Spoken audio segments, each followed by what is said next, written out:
Hey folks, welcome to another exciting episode of Smoko with Arb. Smoko is when we have our coffee and our sandwiches and our mandarins. Arb's just been peeling the roof off above and putting the paper back in. I'm sitting down here. One of my videos that got stolen from me about 8 months ago that went huge on Reddit. It got upvoted 95,000 upvotes. I think it got quite a few million views. It just surfaces ahead again, and I got a whole lot of mail on the weekend, but again it was not from my YouTube channel, it was someone else's. Someone else has stolen the video and uploaded it, so they've got all the credit, but it's actually a really important message about mental health, and it was simply me out in my boat catching a snapper saying, I'm out here at sea. If my little motor broke down, you know, I'd probably put my ego aside and I'd ring up one of my mates and say, hey, can you give me a tow in? Yeah. And if I was way out at sea, I'd call the professionals and I'd get the Coast Guard to get me. Yeah. And the same applies to that little bit of jelly between your ears. If you have a breakdown, call someone. And that's what the message was. And that message has gone huge on Reddit again. It's on the front page. And somebody wrote to me this morning saying that it made the top 10 videos for Reddit in the last year worldwide. So it's been a viral video that's actually impacted on people's lives in a very positive way, and I didn't get any actual credit from it. Actually, on my channel it actually only got like 20,000 views or something. Somewhere it's made a big difference, and a lot of people have written back and saying, man, I just needed to hear that so much right now. I said it in a way that was relatable.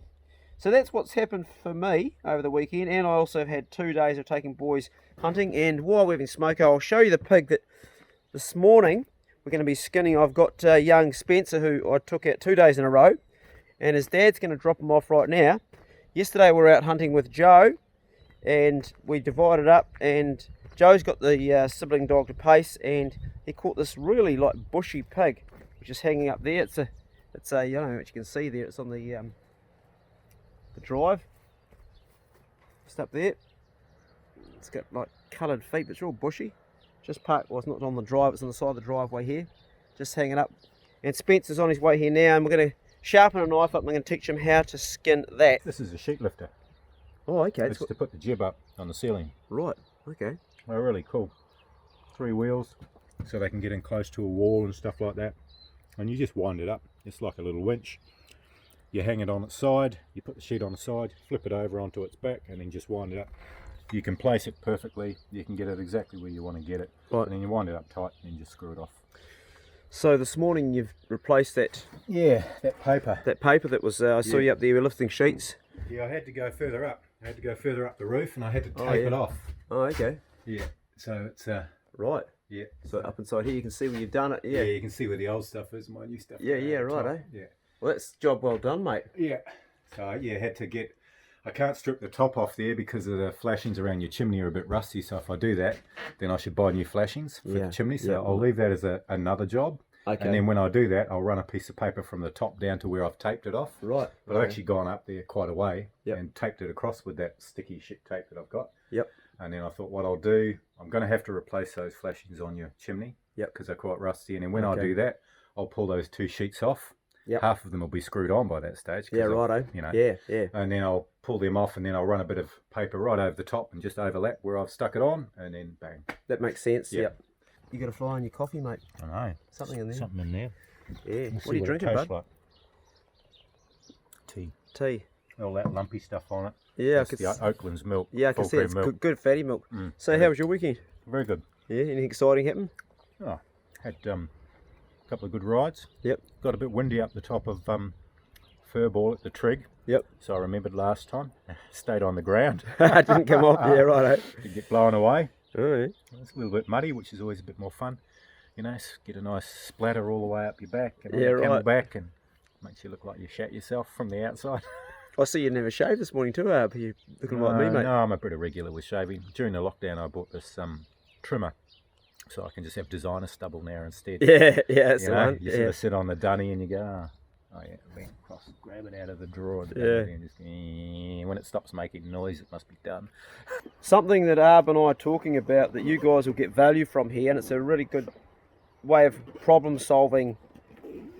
If you're a person that falls down a lot, has a lot of accidents when you're out in the scrub, or you're mountain biking, or you're surfing, or you're skateboarding, or you're using momentum to go from point A to point B, is creative visualization. And I was talking about boulder hopping as an example to Arb, and Arb said you've got to look 4 steps ahead, and he's absolutely right. You've got to actually imagine the success that you're having going from one to another before you get there, and this goes into the neuro, like, and translates to the muscles and your balance and everything, and that way you don't fall over. I love boulder skipping. I love like going real fast over rocks, and I'm always 4 steps ahead.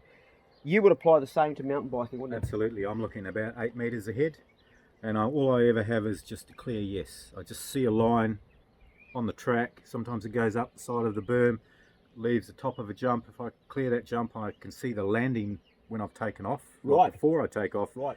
And it's really funny. Jumping is a classic example that if you don't commit, if you don't already see that you're going to clear that double or something like that, then you'll come up short. It's because you're half-assed about it. So it has to be a successful thought. And the moment, I say this to anyone who I ever meet who's taken up mountain biking, the moment they have a question in their head, when they look at something, there's a little rocky drop or something like that, and they kind of go, oh, then I say to them, just stop, walk.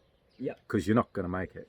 Or it's going to be so close to a wipeout, or you might save it, but really what it's going to be is it's going to be a bad feeling. Yep. That's going to leave an imprint on you, and the next time you come around a corner to that rocky drop, you go, oh, here we go again. So you're better off to walk it a couple of times, and session it maybe, have a couple of goes at it, and either you just go, no, can't do it, yep, and you don't do it, or you go, oh, I'll leave it alone for. I've done some sections on trails where I used to ride very regularly, and where I lived in Cairns, and some of them I wouldn't do the bit, because I'd crash on it, and I wouldn't do it for 3 or 4 weeks, take a beeline or whatever, and then I'd come back with my brain clear, and then just bang, pop it, and be like, yeah, it's all good again, back to normal, you know. It's science, actually. It's, you could say, the law of attraction. It's the same thing again.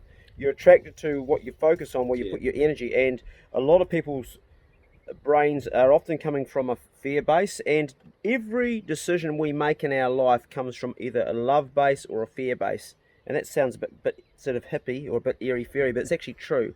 Your love base is your positive, I've got this, I'm going to nail this, I can see where I'm going to end up. Your fear base is, fuck, if I hit that rock, it could smash my brains. And you know what? You'll hit that rock 9 times out of 10 because you zone in on what you're actually concentrating on.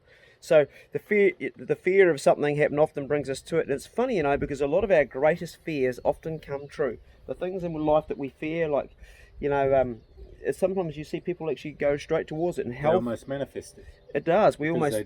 They follow that thought so much, don't they? And they make those decisions. Absolutely. And the positive is the other side, and you can really attract some amazing stuff in your life. You know, a classic example would be Arb working on this house. I know a lot of builders. I know a lot of people through the channel. I know so many people, but I really knew he was busy. He's always busy, and also he's only like a couple of years out of a major operation. And I was thinking the whole time when I was looking at this home, and you know, before I even owned it, before I even could dream of owning it, you guys that follow me will know how long I spoke about wanting to own this bit of land here, and you know, trying to get all the money and everything together. And I kept on having this visualization going on of owning this place and having it. And every day I think about things I could do, and I pushed all my energy in towards having it. And when I acquired it, the next thing is I wanted a really good builder, because there's builders and there's builders. And I also wanted someone who was going to be here that I would enjoy the company of on a regular basis. And then it was a no-brainer. It made perfect sense that Arb was the man. And I planted a seed a few times. We talked about it over, before I owned the place and afterwards. And I kept on just, hoping that I would get him. And I got him. And this was because I kept on channeling that energy. And I was lucky, man, because you've always got work. Pretty much, yeah. But I pick and choose it too, to a degree. You know, certain jobs you don't want to do. But it's just talking about creative visualization too. There's a little test that you can do if you ride bicycles. You can go and ride along on a white line, and just see if you look at the white line, maybe 3 or 4 meters ahead, just ride along the white line. You'll find it's quite easy to do, but you put yourself onto a narrow bridge or something like that. Like I went and rode in Whistler in Canada, and they have all these little skinny things, which are like logs flattened on the top and stuff like that. Yeah. And it's funnily enough, if that log was right on the ground and it was a white line, you could just carry on riding all the way along it. You could just about do a wheelie on it. But the moment it becomes raised off the ground by about 6 feet or something like that, or 2 feet even, all of a sudden your mind's chucking all these things at you. It's just not working as smooth. And it's an interesting thing, because after we were there for 3 weeks riding, a lot of that stuff was just no problem at the end of 3 weeks. And you could do it? Yeah, it was just that. It wasn't super skinny narrow. It was like this wide, you know. It's 20 centimeters wide. You can ride up, but this is the thing, the mind, you know, on the ground, it's the same thing at building. Walking between joists on the deck, no dramas at all. You go up on the roof, all of a sudden, you know, the gaps on the purlins, often we put the purlins in at 450 centres as well, because it kicks the paper up and everything like this, makes it safer to work on. Right. So some new builds, that's what you do. Yeah. So that's the same distance as it is on the deck, but on the roof it's harder to do it. That's hard case, and I suddenly my brain went to a place. I was in a pub in Frankfurt in Saxon House, in an Irish pub, and there was this musician playing in there. He's an Irish guy, and he was one of those really like strong Dublin accent. My nickname over in Germany when I played was Spider. That's another story. He goes, "How's it going there, Spider?" I said, "Not bad, mate." He goes, "I play a little game with you, damn man." And I said, "What's that?" He goes, 100. I said, "What do you mean 100? He goes, 100. In those days it was Deutschmarks. That was before the Euro came, because I was there in 91. 100 Deutschmarks is yours, man, if you can hit it. But if you miss it, 50's mine." And I said, "All right, what's the game?" So he put the 100 Deutschmarks on the dartboard, stood back, and I'm not a great darts player, but I thought, geez, the odds aren't bad here. And I stood right back, and I thought, oh, nah, it's too much of a risk that there. I could miss it. And I said, nah, I don't want to risk having to lose 50. He said, "I tell you what, man, half the distance." So I walked half the distance, so it's right up close. I thought, I can't fucking miss that. He goes, "Fucking good luck, man. You'll fucking need it." And I said, "I can hit that easy, mate, from here." He said, "Off you go, man." He said, he got me to get my 50 out first, like put it on the table. And I went, I fucking missed the thing, man. I was right beside it, and his hand grabbed the 50. "I'll give you one more chance, man." I said, "Fucking right you will." So I pulled out another dart, and I was another 50 in the hole. He took 100 marks off me, and that was a lesson learned. I was concentrating, so scared to miss it. I missed it both times. Same applies. Don't ever do that game if someone asks you, you'll miss it. And no matter how good a dart player you are, it's mental way. My old flatmate Andy used to have this little joke. In the flat above the service station where we lived, there was pelmets, these little pelmets that were built out over the curtains. Yeah, right. He used to smoke cigarettes. He always used to take a cigarette out of the packet, just throw it backwards like that. I remember doing that, man. And it would always land on the top there. So I tried it. And the idea was, you actually didn't try and aim any, or try and alter a trajectory, you just threw it like that. It was like an instinctive Zen thing. You just go, and it would land on the top. Like, and we've got this in our game too. It's like you look at a piece of timber on the ground and you go, it's 3.2. Or you go, oh, hang on a minute. No, it's 3.6. But the first thing that comes into your head, that first measurement, is so close to right often. And it's just, so you just look at it and you go, it's 2.7 that, you know. Yep, so today's moral of Smoko with Arb is follow your instincts. Yeah, that's right. There's a lot there. And don't think too much about certain things. Don't think too much about things, and also go with love. Don't go with fear in anything you do. That's right. There's a weak link in the chain between the eyes and the body, and that's the brain. Yep. The less that's involved, and the more you're in a no-mind situation, the easier it is for things to work fluidly. It's science, but it's so simple, yet it's so true. Yeah, yep. Right, back to work, mate. Yep. So Spencer's rocked up this morning, and I'm showing him a little bit of knife sharpening. And what we've got here is we've got a whetstone. I've just put some water on it now. This is a sharpened whetstone. It's a 250, I think, 220.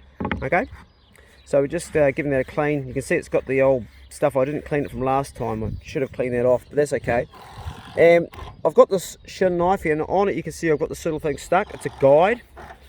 So this is for guys like you that don't have a lot of experience in sharpening knives. I don't use one, but today I'm going to teach you how to use a guide. And what the guide does is, when you're on the stone, it sets the angle. Now that angle is about 22 degrees. So it's straight up and down like that. So when you're doing it so you maintain the same angle, you can't possibly do it. Now when you're doing this, it's pressure away and relax coming forward. Pressure away, relax coming forward, and that's how we do it. So we're going to muck around with a bit of knife sharpening. I'm not going to film it because it's just a one-on-one lesson for Spencer, and the same applies with the pig we're about to skin too. So we're going to be doing knife sharpening today and then pig skinning. I've got videos on both, so I'll put links below for those lessons. Okay, this knife here is a Japanese knife and it's a really expensive one. The other knife we're going to have a look at is this one here, which is it's high carbon steel. You see it's got a bit rusty. You're gonna put real on it. It's a very good knife made by Simon Walker, but the knife that we're going to be skinning your pig is going to be a victory. I've been thinking about rehoming Pace with Spencer because he's a kid I'm looking after as far as hunting goes.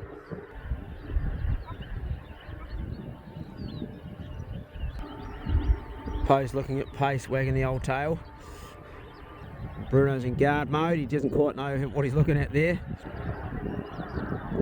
Pace is walking nicely, not too far in front, just nicely heeling. Keep getting these comments about, oh, I just love seeing Simon rock up to your place, it makes me feel so good. What's it that you have, bro? How's it going, man?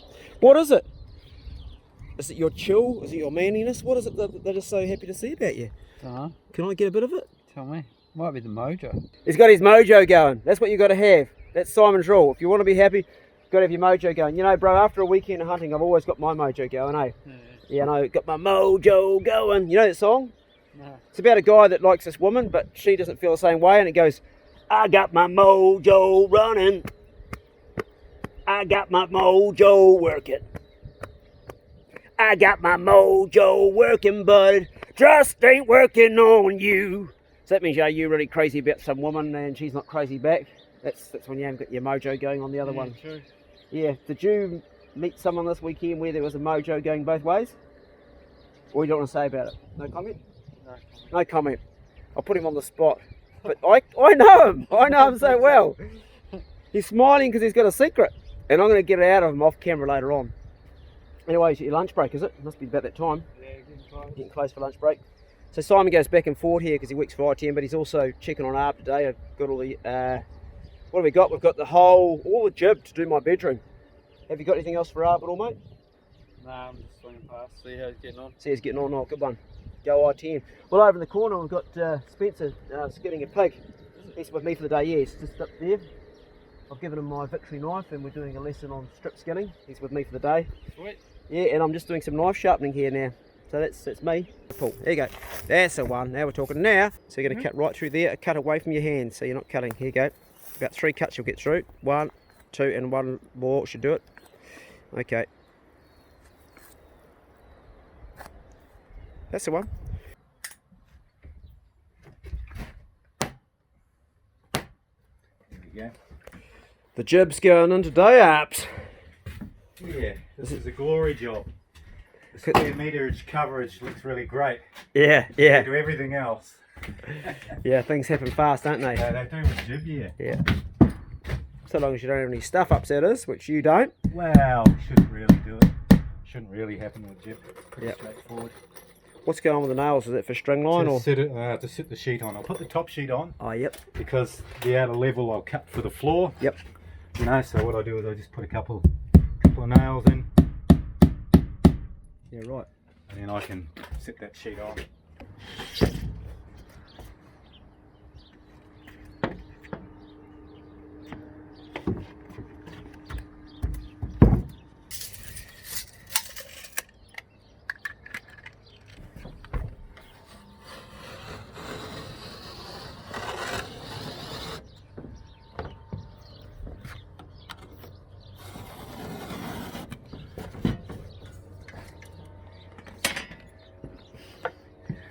This is the thing. Yeah, Makes bro. life easy. Is the jib lifter. Yeah. Area.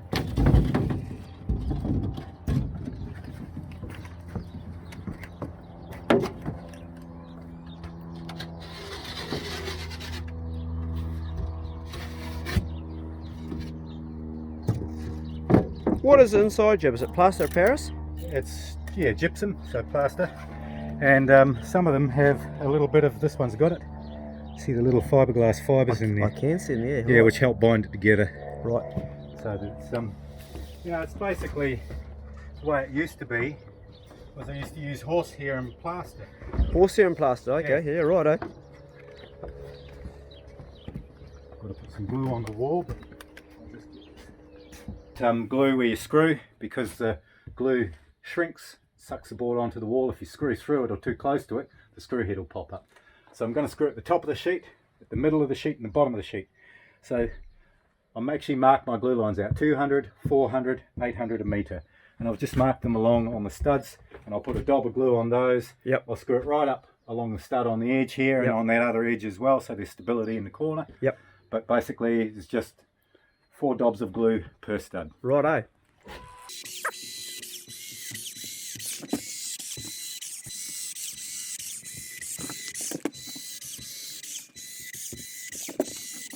Give me a lift. Yeah, mate. This in here. So yep, so you'll be on that side near the door. This is the face. Rightio.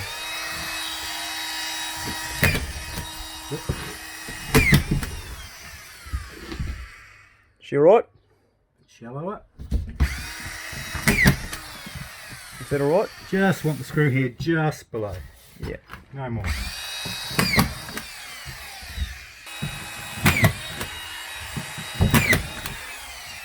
Wow. Now I better get the top one. We're going to do it ladder. Hey Abs, if you're gonna do it right.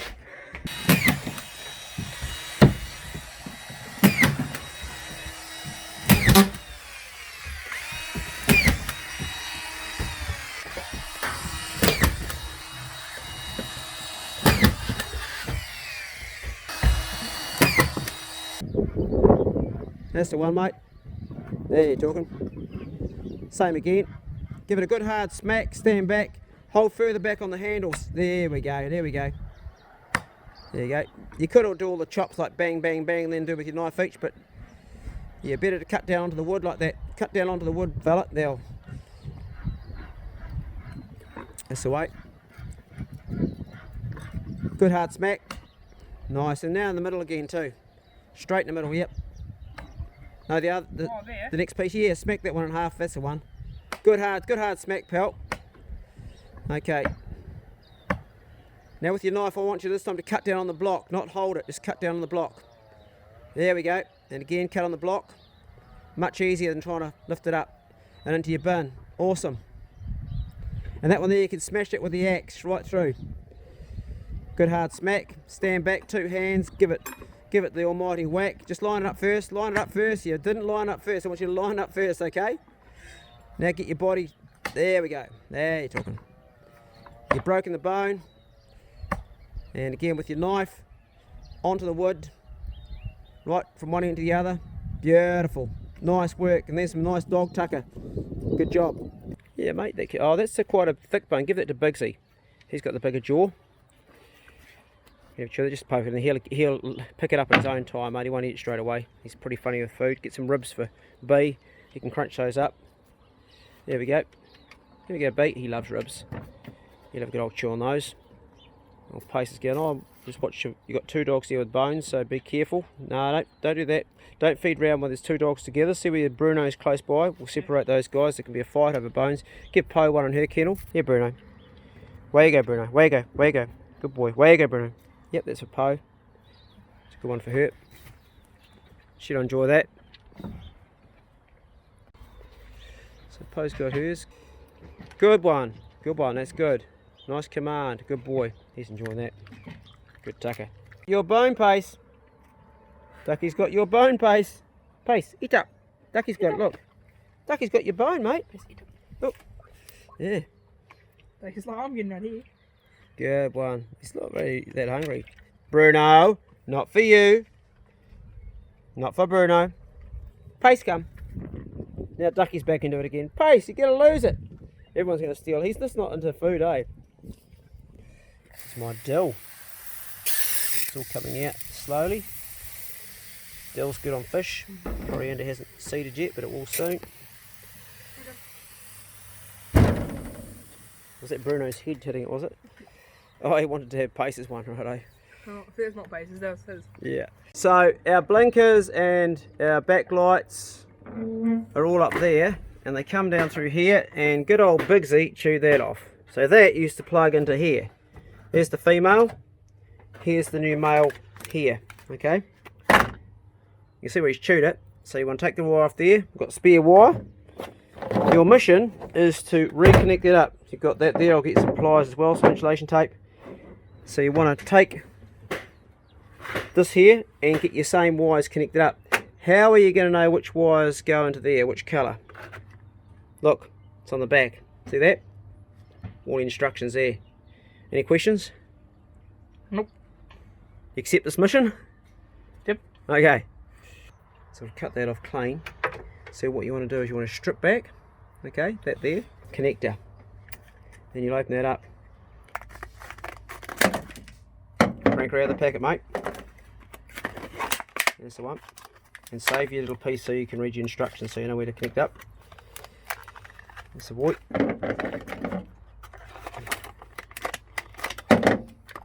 There you go. Good. Unscrew that and you can get inside it. You can see what's going on the inside there. Open her up.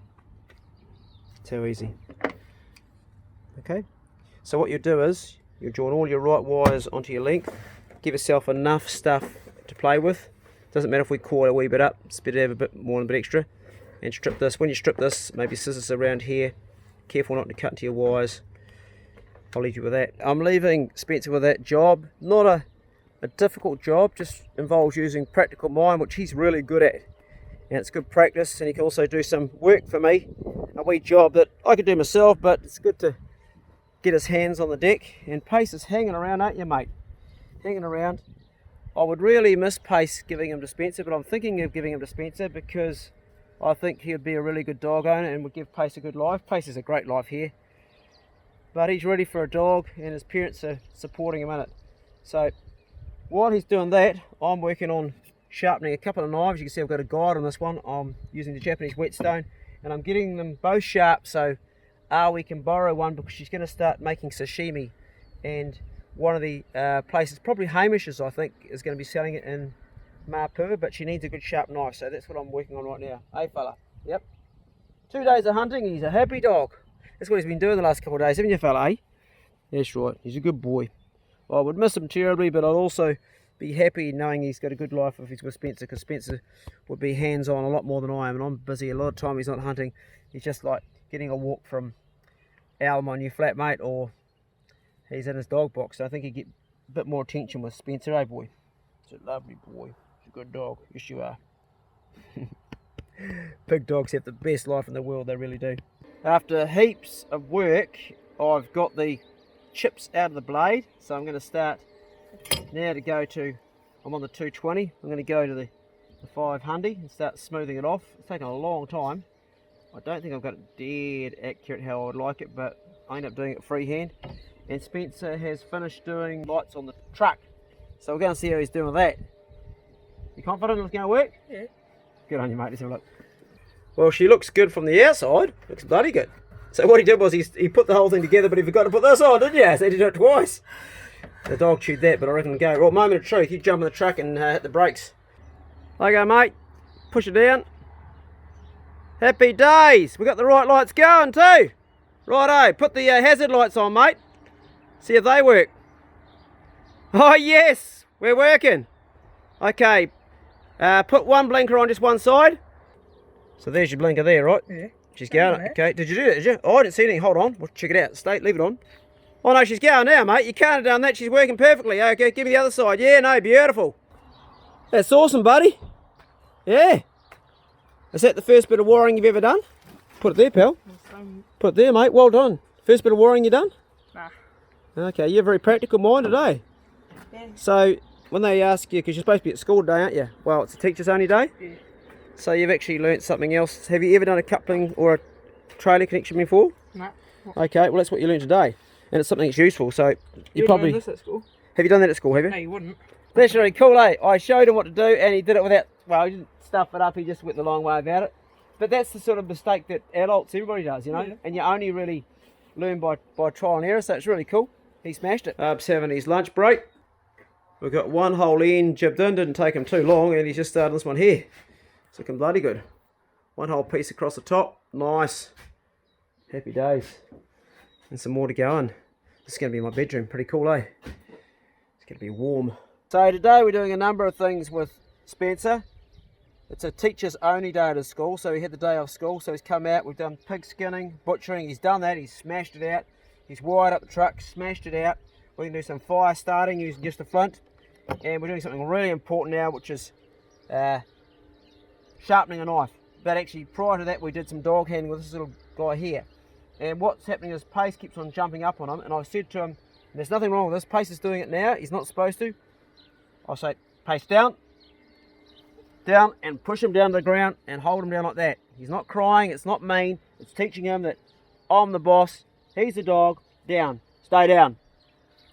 Didn't hurt him, it just put him in his place. A dog has got to be kept under control, particularly if it's a high prey drive dog like Pace. He's wagging his tail right now in front of me, he's not bothered. So don't measure it with human emotions. You go, oh, that's hard on a dog. You're not hitting it, you're just basically controlling it and saying, I'm the boss. Pinning it down. In nature, the mother wolf, when you see Poe do it, she'll grab it and around the neck and force it to the ground. It's making it submissive, you're dominating it. So you've got to be the boss. So you got a little dog like Pace, when he jumps up on that front of yours, you don't want that, you know, down. He wants to give you a cuddle and a pat. It's okay if it's on your terms and you're ready for it.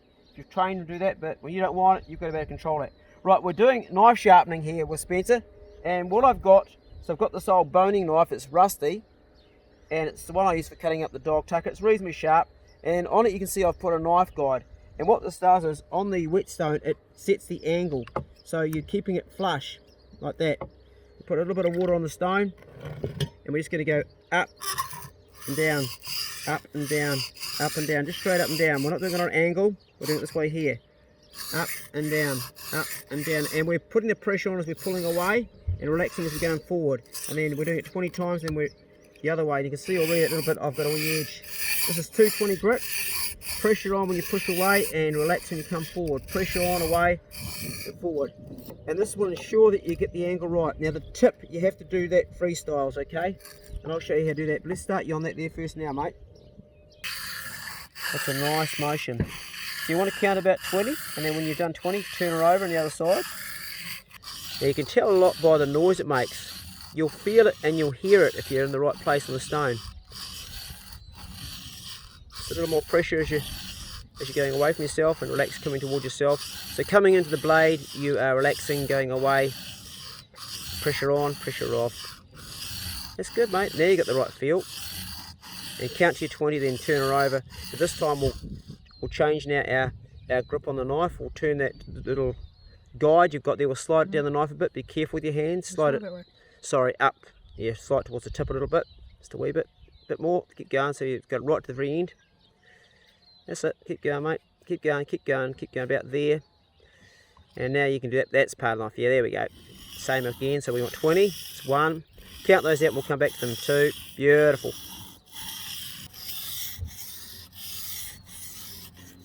Nice feel. And turn over. Yep. Good man. That's good. Perfect.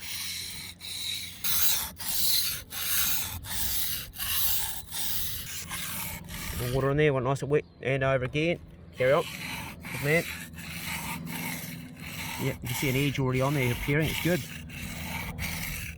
We'll start to bite in a minute. You'll feel it. Feel that biting? Yeah. So you want to concentrate the whole time, making sure that edge is staying in the same place, and you've got that really looking good, mate.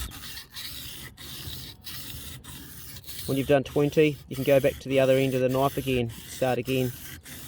So yeah, starting at the base of the knife again, and you can see already that's sounding and feeling better as you're getting your edge set.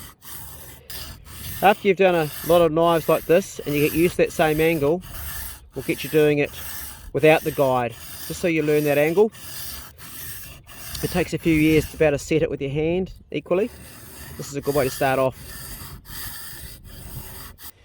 I can tell you guys that that is very sharp there, but of course the round piece, he hasn't got that sharp. So we're going to show you how to freehand that, but that's good. Now you lift this up to get the tip. See the tip's taking now, there we go. And then you drop it down a bit to connect up to your other line. That's good. So you can see where we're connecting up. And we'll do that for 20 and then turn her over. So see where your tip's here, it's hanging over the stone, you want to bring that in, there you go, there you go. And you lift your handle to get the tip, just so your tip's on all the time. See that tip's going up and down, I want to see it in the same place, there we go, there you got it. Just relax, doesn't need to push too hard. Lift your hand a little bit so your tip's down, lift your handle up a little bit, there we go, there you got it, that's good. Can you feel that grabbing there? Kind of. Yeah, there's the tip of your knife. It's looking good the side you've done. Catch yourself. Give it nice clean. Now that is 220. We can go to 500, but we're just going to settle for the 220 for now. And have a feel of it with your finger, just carefully. You've got the edge, by the look of it, a lot better. Looks like you've got most of it pretty good. We'll give it a wee test, eh? Yep. It's only a bit of cardboard, mate. It's not a paper for the paper clip, but it'll work. So try that. Oh, she's not bad. She's not bad at all. I think you've got it pretty good. Good man. There you go, Elle. G'day, mate. Awesome, bro. Job well done. You got that sharp ass. I'm stoked with that. Yeah. Oh. Oh, you're on a good. You should have stopped while you were ahead. There you go. So one of the really important things I like to teach all young guys is fire making. So this flint here, this was actually gifted to me from Simon Walker, who also makes my knives. It's got a nice bit of deer antler handle, and it's got a bit of flint. I don't know how much is left on it. And this is the plant we're looking for right here. And that is our tinder right there. So I want you to, with your knife, just cut it up further. Take a piece off, or snap it. Yep. Cut away from yourself, mate. Just tear into that. Oh, yeah, with your hands probably good. Just give it a cut, but cut away from yourself, please. Good hard cut. Give it a good cut. There we go. That's what we want. Right, we're gonna try to get a fire going with that. Yeah, it's not bad. Pretty good. Take that. We'll get some more. So Elle's just rocked up, and look at this baits hit, mate. Yeah, she's a hard road finding the perfect woman, but there she goes, boys and girls. Yeah. Where'd you get your spates hit from, mate? I got it from my cousin, actually. Oh, yeah? Just around there for a few beers the other night. You want to Oh, have? Yeah, alright. Were you drinking spates by any chance? Like a changy. Oh, okay, mate. Right, we're going to do some fire making with you, Chief. All right, so we've got a bit of manuka down here. We've got paste, just making sure we're doing all right. First thing we want to do, actually, is we want to stick a little bit of manuka down just to get the stuff off the ground, okay?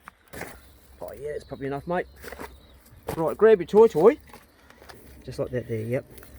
Just so you open up a little bit. Little paste is checking it we're doing. Now what you want to have ready is when your spark hits that, because it's like bloody petrol, you want to smash this stuff. Oh, sorry, bud. You want to smash that stuff there straight on top. Okay? You follow? Yeah. Right, let's do it. Yep, give it a good hard one. Good hard one. You're going to have to do more than that, mate. There we go. Now you're talking. There you go. Mind your tip of your thumb going on the edge of that blade there, pal. You can see you cut yourself doing that. Try it again. Revolve this round a little bit. You're in the same place. You want to go around that as you turn it. Yeah. Yep. You want to dig more into it. Give it a good, like you're chiseling a bit out. You go way faster. Jesus, so far we haven't got a billy boiled or nothing, have we, eh? I feel like having it, You feel like what? having it where it's shiny is better. No, look, I'll show you something. Yep. Your angle's got to come up more. No, your angle's got to come up more. I don't want to see your thumb go near the blade. Yeah. You see, I just made some sparks. See how I made those sparks in? I was doing it nice and hard. Keep your thumb away. Oh, hold on. Keep your thumb away from the edge of the blade. You're going to get it over the edge. You're going to cut your tip of your thumb. Don't do that. Yep. Hold it tight, but keep your thumb away. Carry on, mate. We'll just keep going until we get it. This is why you're learning. It's not as easy as you think. You see the sparks I was making with it, same piece of metal. Let's have a play around with it. I can see your thumb tip going right to the edge of the blade. Look, I'm going to show you again. Okay, see where my hand is like that there? See this hand here? They're both like that. Yeah. Okay, you don't see me putting my thumb over the edge of that. And it's this angle here. Just pull back the camera a bit. Yeah, oh, chip. Okay, that was supposed to be you, not me. Okay, we didn't actually get that. That lesson didn't go quite as planned. I was showing him how to make a spark because he couldn't quite get it, and I ended up bloody putting a spark in there myself, which was not what. My flint and steel could do better than that. What's that, mate? Flint and steel could do better than that. What? My flint and steel.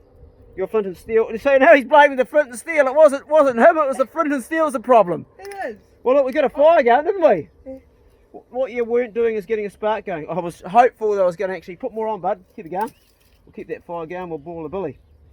I was hoping he was going to get it himself, but I ended up. I don't know if you filmed it. I think you took the camera off when we were rolling it, didn't we? Huh? Did you? Remember, he's grunting again. Have it some words so I know what's going on in that brain of yours. Who knows what's going on here? Anyway, we did get a fire going with flint, but it wasn't him, it was me, and it wasn't supposed to be me, it was supposed to be him. I'm going to have to do that lesson again with you, mate, because so far I can't see you can get a fire going with that yet. Yeah. Yep. Pace just loves him, eh? He's already like bonded. Yeah. There you go, put a bit of that on.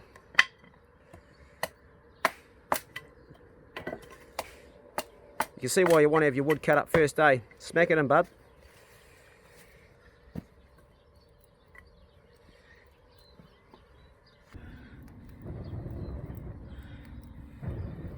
Goes up so fast, eh? That's right, makes it look like I've been working hard today, but none of the other days. Yeah, I know. You have been working hard today, though. You've been up on the roof. He's completely done all the black paper, which means lifting that iron and putting it back down. He's gone right through and done that, and he's also jibbed right to here. Almost one more sheet and the wall's done. So will you get that up today, Arb, that sheet? Got no idea. I feel that the energy's running a little bit low. Yeah, mate. I'll have a look at the clock, see what that says. Mm-hmm. If the two combine together, it's 4 o'clock. Yep. Should probably be able to do it. Oh, that'd be cool, eh? Yeah, I think so. Give us a yodel if you need a hand to lift, and we'll... I need a hand to lift, but like, as you can see with that one over the door. So what we do is, we don't join over the top of doors or windows. Right. We never do that, because what it does is it enables it to crack. Right. So, so we cut the door out of a full sheet. Yep. Cut the window out of a full sheet, and that way we don't get any cracking happening. Oh, right, eh? A lot of old houses, mine included, it's got a rebate in the jam, so they used to put the jib into it. Mm-hmm. Every single door and window when I bought the place was cracked, which was easy. I dug it out with a scraper, tungsten scraper, and then I plastered fiberglass in it. Yep. And then it was all good after that. You might also have a use for that, eh? Subway, you never know. The bit that's left, I don't know if you do or Oh, not. well, sometimes you can, but the price of jib, you know, like a sheet like this is about probably $25. Or Yeah, $30 for getting or it done whatever. right, it's worth it. Yeah, no, Yeah, totally. it's just not worth, you know, scraps. You just basically look at the whole room and you go 3.6, 3.0, 3.0, 3.6. Yeah, right, eh? You just get them and then you do it. And then a wall like that is the complete sheets almost, you know. There's a little bit out of the back sort of thing. You can get smart. I use the 2.4 there. When I work it out, I go, okay, there's no door. That can be a 2.4. Yep. I've got a 2.4 for underneath here, so I didn't bother because there's no bottom sheet. You Yeah, know? right. So, yeah, those collated screw guns, they're the only way to do it. Even if you're going to do it at home, just go and hire one from hire pool or whatever, because doing this one at a time is just ridiculous. Yeah, mate. Putting it on the end of your drill and then I've gone in too far and it's just... Yeah, no. You've done an awesome job. Give us a yell if you need help. I'm going to take this young fella out for a rabbit shoot, but Elle's over here too, and she's probably stronger than him and I put together. So, all the same rudiments apply for rabbit shooting they do for deer stalking or any sort of hunting. Same gate, gun safety, same firearm safety, same stalking, everything. Go slow here, pal. You're coming up to an edge. There can be a rabbit on this edge up above here, so don't go charging up there. Tilt your head back so your eyes are at the top of your head so you see first. Go slow, drop your rifle down so it's not seeing that before it sees you. This paddock can easily have a rabbit on it. It's got a hare on it, which I can see right now, but that's not what we're going after. We're going after a rabbit. There's a rabbit right in the distance, in the far distance there's a rabbit there. A big fella. So we've got a couple of buddies here. We've got one there and we've got one down on the fence. They're quite long shots though for Spencer. I would say they're about 100 10. You confident to take that, mate, or not? Not really. Good, then don't take it, that's fine. I'd rather you be confident than, you know, and know you're going to get a kill shot. So he's got his bunny just over here behind. You good? Oh, cow's going to get a shot. You're going to be absolutely frozen on it. Don't muck around, buddy. What you doing? He's moving. Just let him settle. He's going to settle again. He's settled now. See him? So you got a headshot there. He's a big rabbit. Cast your head all around so you can see everywhere. Look all around. You're missing out what's in front of you. You just missed a rabbit beside you there, just running off in the orchard. See over there? That one there. Yeah, you weren't looking around. You're just in one place.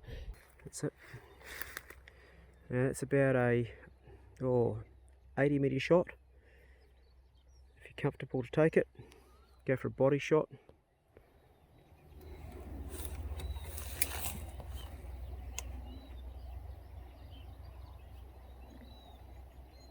Moving around quite a bit. Do you feel comfortable?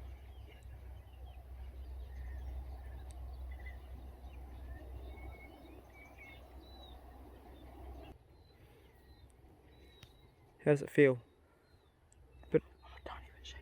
No, you're a bit stirred, quite a lot shaky. Just go half bolt and we'll see if we can get up closer. There's, take it up again, mate. Away from the trigger until you're on the target. You're going to have to move faster than this though. Okay, down. Just go for a sort of just his head, just below his head. And really, and only take it if you're dead on it. You got it? Spencer did shoot a rabbit and it did jump up in the air and we thought he killed it, but then it ran away. So Elle's been having a talk to the sheep and she said they spoke to her, because she speaks to the animals, and she said that they said that that blue trough down there that's empty was not enough, they need more water. So she commandeered my chili bin. She says it's a bit of trough. Well, it's not being used right now, so I guess we could. And we're going to stick it in the paddock and we're going to test your theory. And I want to see them jump into that trough and drink it, okay mate? Oh, okay, here we go. I'm put it right here. Oh, let's turn the fence off first, make life easier. Yep. Okay, they've come on over to see us and Oh, here we go. Emptying out just before. emptying out just for the water. Oh, I don't know, I reckon we could just about lift this, mate. No, not by yourself, that'd be fucking heavy. So feel it there, just down the ground. Just put it down and throw the fence? Yeah, just put it down the side, we can lift it over at the top of it. Oh, yeah. Coming like that there. Here we go. Just go the wire at the top. It wouldn't even matter like that actually. They can't. But you're going to keep Yeah, no, we'll come through. Thirsty sheep. Well, let's see it take into its water then, come on. Let's go, you've asked for it. Why don't you drink it? Maybe it's because they just don't like drinking water. Maybe there's a stranger in their paddock. Yeah, okay. Right, they've got the water there now. If I come out here tomorrow morning and that sheep's drowned, you're in trouble, girl. Look, it's not even bloody interested in it. I think he likes meat more than water. Well, I think it wants an apple, that's what it's really after. Oh, he wants some apples. Mm-hmm. You an apple. Okay, well, the fence is turned off. I'll turn it back on. He's got his nose. Oh, he got his nose close to it and took it away. He's got an imaginary electric shock, but we are going to connect it back up again. We don't want these guys getting any ideas of going over the fence. There we go. She's all connected up good. Oh, now you've got the interest. Now you've got the interest. Is the fence back on? Yeah, mate, it's back on. Right, we'll be here. I probably should have said it's not back on just for a bit of fun, but anyway. Here we go. That's not going to work yet. There you go. There you go. Cool. You just throw them in there and you'll... Happy sheep. There we go, having on.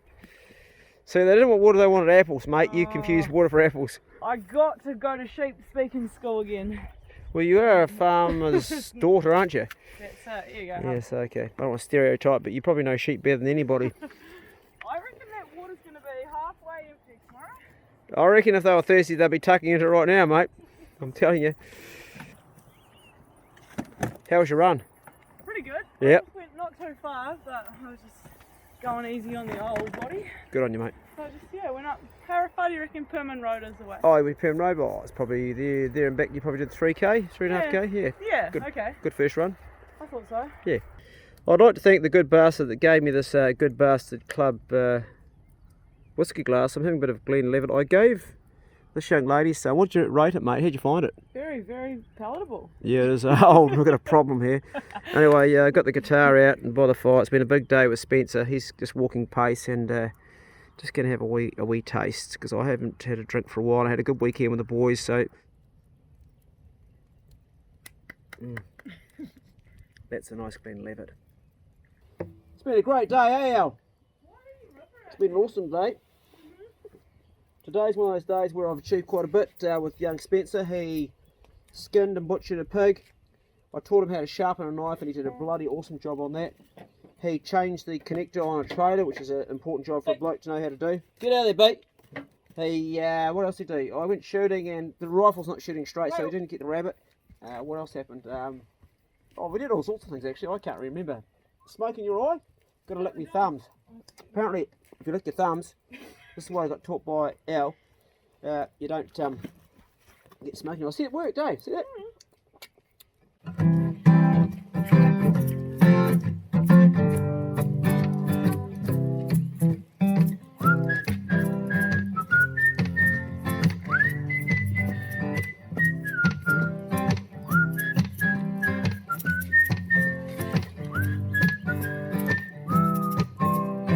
Shake that egg, baby. 1, 2, 3, 4. Sweet as bow, sweet as bow. Everywhere we go, it's sweet as bro. Singing sweet as bro, sweet as bro. Everywhere we go, it's sweet as bro. Now the smoke's following me. Sometimes you're down, you're feeling low. Get on the phone and call me bro. I got a fishing pole, I got a place we can go. Everything's gonna be sweet as bro, sweet as bro, sweet as bro. Everywhere we go, it's sweet as bro. Singing sweet as bro, sweet as bro. Everywhere we go, it's sweet as bro. Okay, egg solo. 1, 2, 3, 4.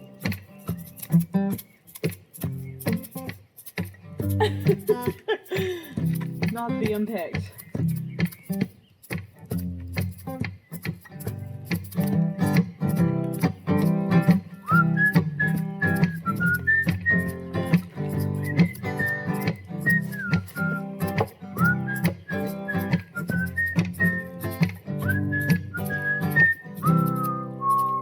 Not bad on the eggs, but I didn't hear you singing much, mate. Oh, sweet as bro. Hey, I haven't heard you sing a song, Spencer. What do you sing, mate? Anything? Nothing. Oh, nothing. Okay, okay, fair enough. Nah. You can't be any worse than Pace. Sing us a song, Pace. Oh, Pace, that was boring, mate. Come on, Pace, you can do better than that. Sing us a song, Pace. Come on, what do you got, mate? He's gonna sing you a little song. Goes like this. How much is that doggy in the window? The one with the waggly tail. How much is that doggy in the window? I do hope that doggy's for sale. Do you know that song, Spencer? Nah. No, you You've wouldn't. never heard it. Nah. Morning, folks. Ab has just arrived. No, sorry, I've just arrived. Ab's been here for an hour. I've been waiting. Look at this. This is our spouting, and it's Quarter round, they call it, the profile, and it's copper. copper. It's beautiful, It mate. is beautiful. It's Yeah. very beautiful. Hey, it's going to go with that. Eh? You can just look Yeah. and see the Absolutely. colour. Although it does change. It goes green, doesn't it, after a while? Oh, it takes a while, I think. You Yeah. know, it slowly gets that layer of oxidisation, which sort of protects it. Like Yep. the church roofs, you know, and Barbados Street and Christchurch, they were all green, but it's probably a 100-year-old building. Yeah. Yeah, And you that's- could probably polish if you want to, I Yeah, guess. I've seen it go darker. So Yep. the job that I've worked on that had copper skirting on Rocks Road there, Mate, that's probably been 20 years, and it was just darker. It had a nice yeah. sort of patina aged look to It's it, beautiful. isn't it? I love it. Oh, look at that. Yeah, that's just magic, mate. Oh, I'll give you a hand to shift it then. Yeah, what we'll do is we'll walk it around the back, we'll Yep. pull it out, Yep. and I'll get you to come back at least a metre from the end, Yep. maybe even a metre and a half. So, oh, yep. It doesn't fold on us. Oh, it's not heavy at all, is it? No, it's not heavy. Ultra light. I want it to fold. Yeah, all this copper's is sort of light. Yeah, I'll come back towards you a bit more. Yep. There's a slight bend in it there. Yeah, that'll be right. We just don't want it to fold. Yep. So I'll tell you something funny while we're walking this. Here's a funny comment.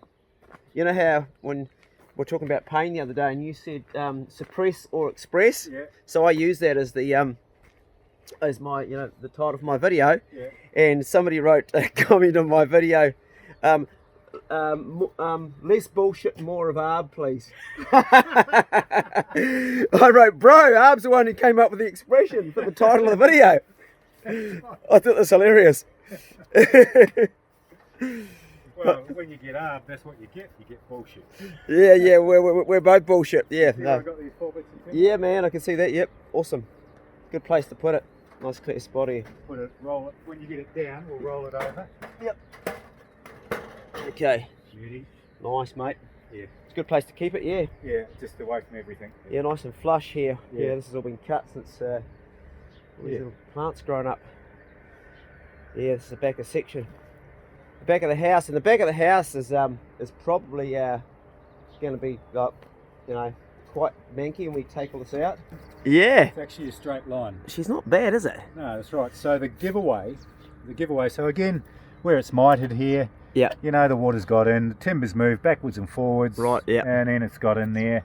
It's the southern side of the building. It doesn't see any sun, doesn't dry out. Yeah. That's not bad though, eh? That's surface. No. I'd put a drill in there, and then after about 3 or 4 mils, it'll be solid. But Yeah, right. you know, you look along the back there, and you go, well, it's not a bad line. Not too bad, eh? Yeah. Yeah, so it's the Too- roof's not even too saggy or anything. I know it's too good to pull down, really, isn't it?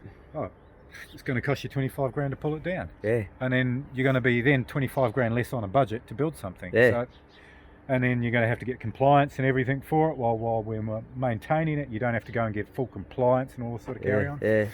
You know, so it's really it's a bit of a no-brainer. People, I've come across this before in Cairns. I did my neighbour's house up, and he had $100 grand budget.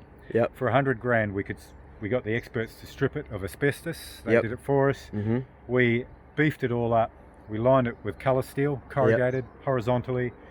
Put all new windows in. They were louver windows in Right, Cairns. yep. They weren't double glazed. Yeah, okay, you know, yep. So I made timber frames for them, and we stuck them in. And $100 grand got them a basic open plan kitchen, a new bathroom, verandas, new roof, upgraded house, and the council permit and everything. So, you know, the other option he got a price was a concrete slab on the ground and a concrete block house. And the slab, actually, the builder didn't allow for the fact that we lived in a flood area, so he would have had to build it up about 700 mils to above Right, the 100-year flood height thing. So he would have had to prepare the land, and the builder didn't even price for it. He just priced for the slab on the ground, concrete blocks, truss roof, rectangle, and that was the same budget. And he got a house with character. And yeah, well, this house here, you know, there's a lot that's good about it. I mean, look at that. It's, you know, it's solid as, and probably find that yeah, around here is not bad. We'll just change the windows, double glaze. Yeah. You can actually do a lot with this. This house, this is actually an add-on here. It's a build-on. You can see inside. You can see with the sliding door. Well, you can see the sliding door. You can also see the weatherboard. There's the old outside of the house there. Yeah. You know. Yeah. You know, so Right. she's just been a built on. veranda probably that got turned into a sunroom. Yeah, and it's been a helpful room. The last person that stayed in here was Mikhail. He slept in here, so it's a usable room. But I don't know, it's probably one of the last rooms we do, because it's a room that it's got to have work done. You can see that even the add-on. Look at this up. Yeah. She's you know, mate. She's Again, that's rain coming through. That's the north. That's, you know, the irony is that side's better. Yeah. Because the way it's protected a bit more from the corner of the house, and that's been more exposed. Yeah. And then there was water showing up on that windowsill at some stage, and no one ever bothered to put a little bit of foam seal around it or anything like that you can get from the hardware shop to, you know, help waterproof it. Yep. But you could imagine what this view would be like with a bit of cleaning of the Oh, mate. Well, I'm just going to get hold of Carl again now, and we're going to clean that out. It's going to be an amazing view. It's going to be an amazing home once we... just one room at a time, bro. That's it. So are they brass brackets or No, copper they have brackets? to be copper. They have to be copper, the same. Yeah, they have to be the same. Oh, actually, they look like brass. They to do me. look like brass, don't they? Yeah. They look like brass, yeah. Here's the two ends. That's copper there, Yeah, yeah. they have to be copper. So it's copper and brass. That'll look great, mate. Yeah. So when copper Copper and brass are rivets. together... Well, look, here you go. Yeah, look, we've got the... Brass mandrel and a copper rivet. Yeah. So obviously brass and copper must be so close They can go together. they can go together. Without any electrolysis or... That's right. That's exactly right. You know, so... Yep. That's beautiful, mate. They're beautiful. I like this. Look at this here, Brad. Yeah. You know, just... So these are an external bracket. Yep. So they'll be set onto a laser line, Oh, okay. and then that will be pushed in, and then this just gets folded over just to clip it down. Right. Yeah. So, what stage will you put those up now? Or? No. So what I'll do is I'm leaving stuff like the trim around the doors. I'm going to put Yep. facings around the doors and Yep. that. I'm leaving that because it's good outside work for a start, and then I'll pull this off and I'll have to trim all those rafters Yep. to get the fascia on. I put Yeah, a timber righto. fascia the whole way along. So Yeah, I'm kind of perfect. leaving that stuff, concentrate on the inside to get the bedroom up and running. Get the bedroom up and running. Yeah, and then we've got to start the demo on the kitchen. kitchen. Yep. And that wall, I've got to repile that floor. I know that Yeah, down the righto. corner. Yep. So I'm sort of doing that, and then when there's time to fill things in, then I go and move outside and do some facings or whatever, you know. Yeah, righto.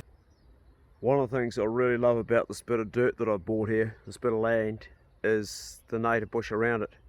You can see the house truck there, and we're behind the house truck, and here I've got all this wire and an old table with some water handy, and this is where I tried to grow potatoes, and it was a dumb place to try and grow potatoes because it was just not getting enough heat in the soil. It was too damp down here, and it was just, yeah, they just grew tiny little potatoes, and I don't know a lot about gardening. I'm learning, but when I planted them last year, they weren't great. I got tiny small potatoes. The soil's good though.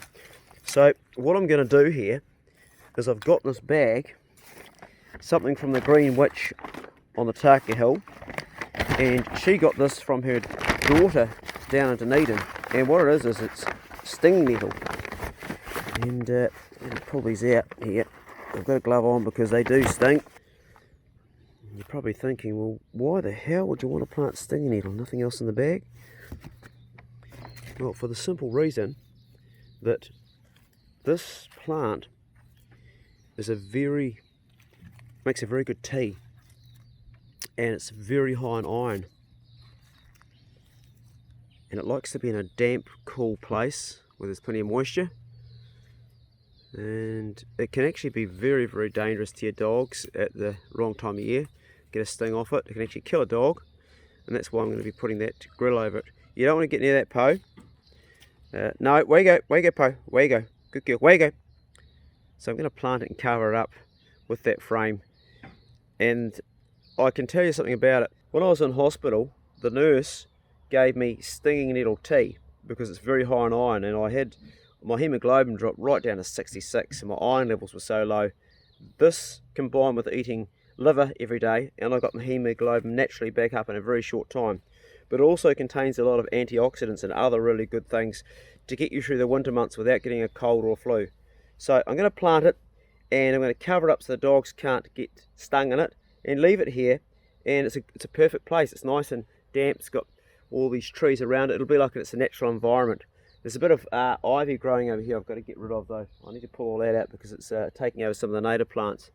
This is one of the things I really wanted when I bought this bit of land, and when I did buy this bit of land, this wasn't on the title, and Murray shifted the title so I could move here. And it was, if he hadn't have done that, I wouldn't have bought it, because that was part of what I really wanted, is it had to have this strip in it, which it has now got, which is great.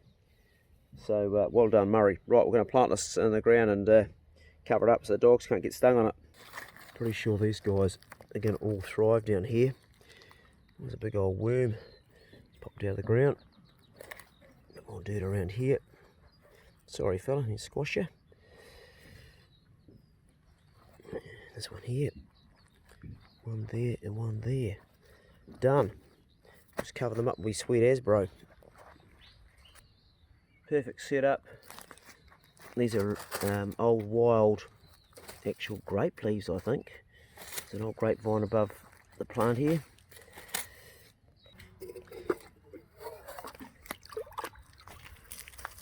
I know they want lots of water, so it's an area that stays damp anywhere, but I'm pretty sure that I'm going to have to keep the water on during the summer for these guys to be okay.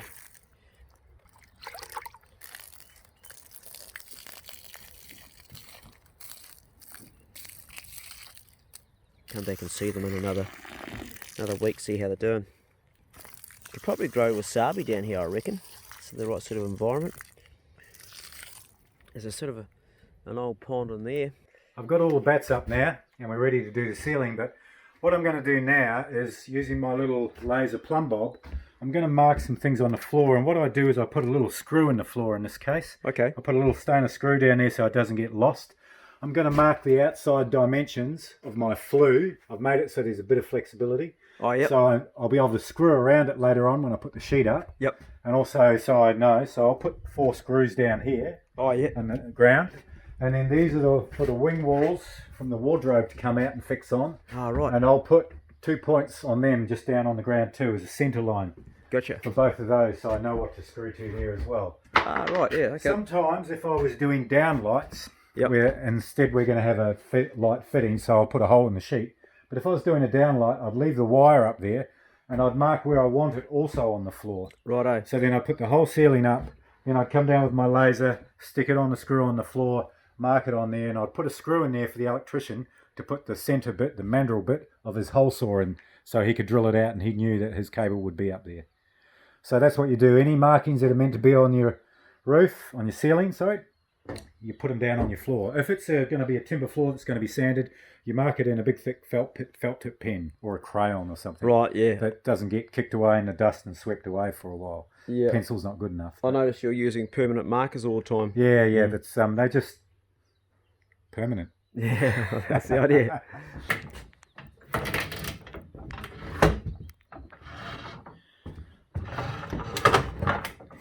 This is a sheet lifter.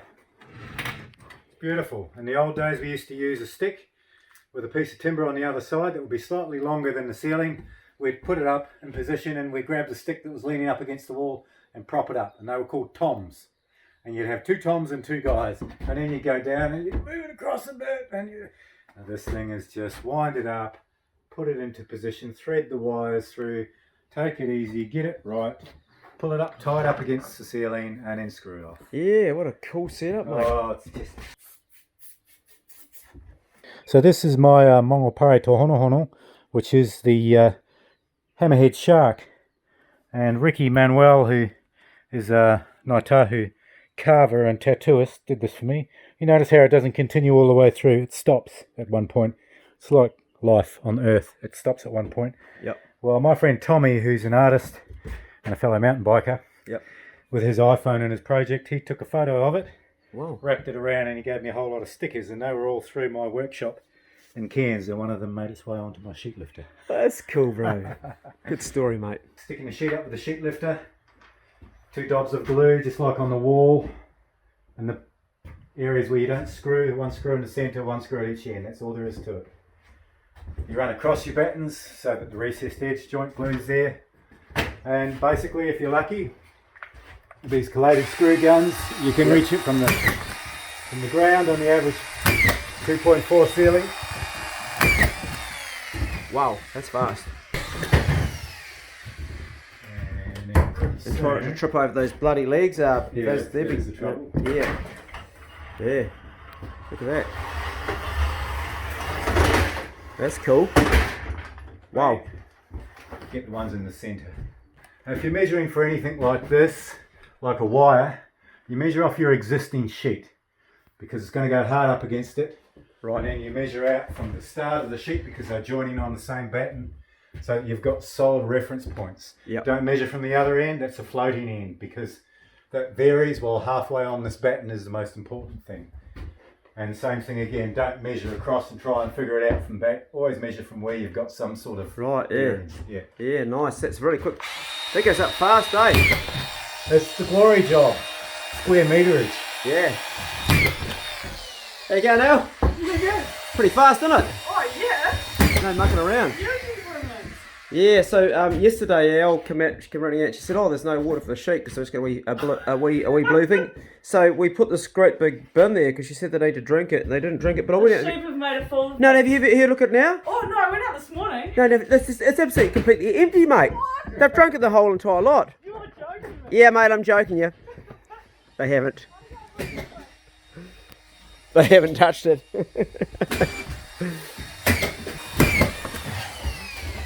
Poor Elle's gone running out to see the empty trough and they haven't touched the water. What happened there, bro? I missed that one. Oh, yeah. But that's alright. As we say in the game, plaster will fix it. Oh, yeah. Bloody good. And he says the painter will fix it. Yeah, what does the painter say? The buck stops there, mate. Yeah, right. If he can't fix it, it's a fuck up. You've had a big day, bro. You've been going hard out. You were on the roof this morning. I had it yesterday. Oh, yesterday it was too. Yeah, right. Jeez, these go so easy into it, don't they? Yep, no special sharp tip. You're getting a bit of plaster fall down every time you do that on your face, eh? Yeah, gives me that pasty face. Yeah. complexion. Hey, mate. Mum put in those sheep can get. They didn't touch it, did they? I went out there and I had a wee mark and I thought, oh yeah, we'll see. And they hadn't touched it. But I really appreciate that you care about my sheep so much, mate. That was hilarious. So about a year ago, I bought this chainsaw down here for my mate Simon Fowler to use because he had a firewood business. He wasn't actually, he needed a bigger chainsaw. Instead of actually lending my chainsaw, because you don't lend a chainsaw if you're a bloke, it's a rule. I bought a brand new chainsaw and I gave it to him straight out of the box, and he gave it back to me about 8 months later, I suppose, 9 months later after running it in. And now I'm smacking into, I've just cut up this whole fallen dead wattle, some firewood for Elle, for her house truck, to keep her warm. I'm taking a little bit for the houseboat as well. And we're going to mix it up with pine because this stuff burns really hot. It's a hardwood and it's incredibly hot. We'll come back tomorrow night, Al, and cut the rest up, mate, I reckon. Sweet as. We'll get some more. This is a good load. And last time I did it, I think one of you guys said, why don't you use the ute instead of doing wheelbarrow loads? and because I was doing a wheelbarrow load up, which made a hell of a lot more sense than you know, to use the ute than the wheelbarrow loads, except for the fact that I was using that as a thing to get fit. You going for a run, mate? Oh, she's going to see the sunset. You're such a hippie, mate. Okay, I'll go and see the sunset with her. It's probably the most romantic thing all I've done in a bloody long time is actually watch a sunset. I actually never have really sat and watched a sunset. I'm going to come up and join you. I know you get up early in the morning to watch the sun rise. I didn't know you were a bit of a sunset fanatic. It is actually quite nice, eh? Saying hello and goodbye to the day. I know, my day's just begun, mate. When the sun goes down, it's when I go and take myself at the houseboat, yeah, bit of music, do some editing. It's actually the quiet time when everything stills down, you can actually do stuff, be creative. Yeah, that's what I find. Yoga. You do your yoga. Get the fire on. I can tell when else doing yoga because the fire's going and you can see feet out the window. You can't see who walking around like normal people, you see these feet like standing upside down. There it goes, sun's going down in Tasman. Geez, it goes down like within seconds, doesn't it, mate? It does. Won't be anything. It's really quite cool. It's a awesome place. This is actually not my land, this is my old landlord's, Murray's, and he just popped over and said there was a bit of pine you can use there too, so that was really cool. Yeah. Yeah, that's cool. It's a nice light, isn't it, when it does that? Yeah, it's amazing. This is actually my most favourite time. She's a vegetarian, so I probably shouldn't say this. My favourite time for hunting. Oh yeah. Animals start to move around, and also fishing. And as it goes down in that next cycle, the witching hour, so that next sort of from now till probably till it's darkness, it's a really good hour where stuff often moves. We'll have to get into the fishing then. Yeah, well, we've got 2 kayaks. We'll get you out. I know you're fit enough, and you can't live on just like vegetables alone, man. You need a bit of protein. Beetroot. Beetroot. Has beetroot got protein in it? No, it's got a lot of iron and folic acid. Speaking of iron, I planted some stinging nettle behind your house truck. Yeah. Because stinging nettle's very high in iron. Oh yeah? Yeah, and antioxidants are really good. So don't dig it up. I put the frame over so the dogs don't get stung on it. Okay. Did that today. If you look over there, you can see all the bloody smoke from everybody's fires, just keeping their house warm. Crazy thing about it is you hardly need a fire, and it's not even cold, is it? Not really. We didn't really get a winter this year. It's not yet anyway. Not that I consider. Hardly any frost. Okay, this watching the sunset takes a while, doesn't it? How long are we going to be doing this for? Dumpty-doo, dumpty-da. 30 seconds. 30 seconds. I'll pan around so people can watch the sunset go down. Did I just hear you thank the sun? Yeah, of course. Mate, you're such a hippie. She's got her hands clasped like a Buddhist and she's thanking the sun. Well, you know what? That's awesome, mate. That's real gratitude, eh? I like that. Because I've always just, taken it for granted, and if it wasn't there, I guess I'd be a tad cold. And sad? Yep. Hungry? Yep. All of it? Actually dead, wouldn't be here. I'd say so. Yeah. Alright, So that's all she wrote. Is that all it is? I'd say so. Well, it'll fade out. It hasn't gone over the sea yet. But... Oh, yeah. What do you mean it hasn't gone over the sea? What does that mean? Well, because it's dropped over the mountains, but like someone over the west coast will be still in Oh, the yeah, true, yeah, sunshine, no. My mate Craig over on the west coast, the feral bushman, Yeah, he'll be out there. west coast feral, he'll be watching it go down now with his little dog Bro beside him. That's out of Poe, puppy's got. Oh, nice. While we're sharing this moment, the sun go down, a big shout out to Robert Crichton. Robert had a stroke just recently and it turned his world upside down, and he's now in recovery. And all I can say, Robert, is heal up, mate. One thing us humans do very well is we heal. Hey. Good on you, Robert. Yeah, so he's one of my patrons as well. But yeah, big shout out to you, Robert, and I hope you're doing okay, mate. Keep on fighting a good battle. The sun is almost down. I think we can go back to work now, can we? Is that qualifies being down? Happy says yes. Hippie says yes, okay. She's not really a hippie, she's actually a farm girl. An ex-farm girl. Come back to it, actually. We're coming back to it? Well, you're on a farm Stronger here now. than ever, I'd say. What's that? Stronger than ever. This is the farmiest I've been in, decades. Well, we've got to get you shearing a few sheep because we've got to get some in there. You've probably done a bit of sheep work, haven't you? Oh, yeah, but not anything technical. No shearing. No. No, I'll get a guy actually in to do it because it's actually cheap. It's $5 a sheep. You can get someone to do it. Oh, yeah, we'll get Jono up. Jono Swass, if you're watching. Oh, your brother? Hey, Jono, come and share some sheep. Can you bring some up with you too? Because I've only got 2 so far. We need a few more. But a fencing kit as well for the sheep. Yep. We're going to make a fence. Yeah, close it up, mate. We'll take it down and stack it. So I actually thought that Elle was going to throw the chains in the back of the truck with the bloody firewood, but no, she's taken her love to it so much she's actually got it there between the legs in a secure position, hopefully, because it's got a fucking big bar that can still cut when it's not going. Okay, I'll hold on to it. Yeah, hold on tight, mate. You clamp that sucker. So I don't want to get in the way on us in here. I'm serious. If you Yeah, no, it's- touch that, it'll rip, eh, mate? I'm holding it This tightly. is a luxury vehicle. Hey, watch out for your face. It's like the fucking Chainsaw Massacre in here. Jeez. Be careful, mate. I'm holding it as tight as I can. Okay, well, hang on. I don't know why you brought into the cab. You alright? Yeah. There you go.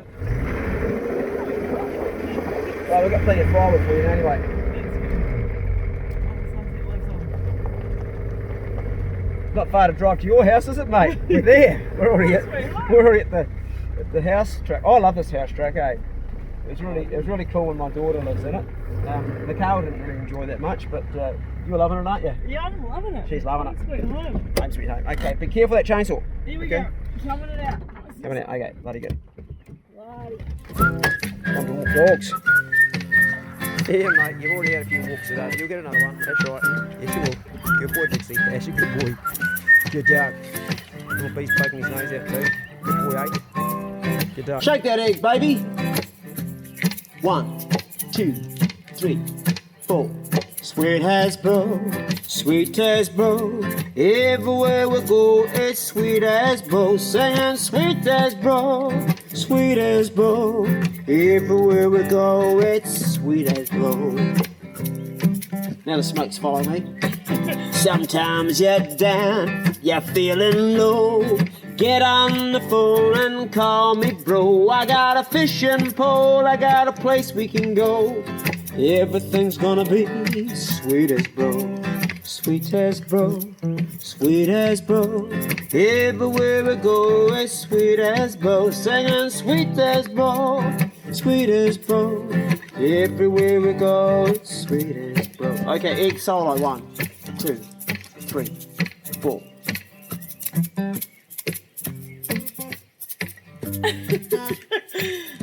Not the impact.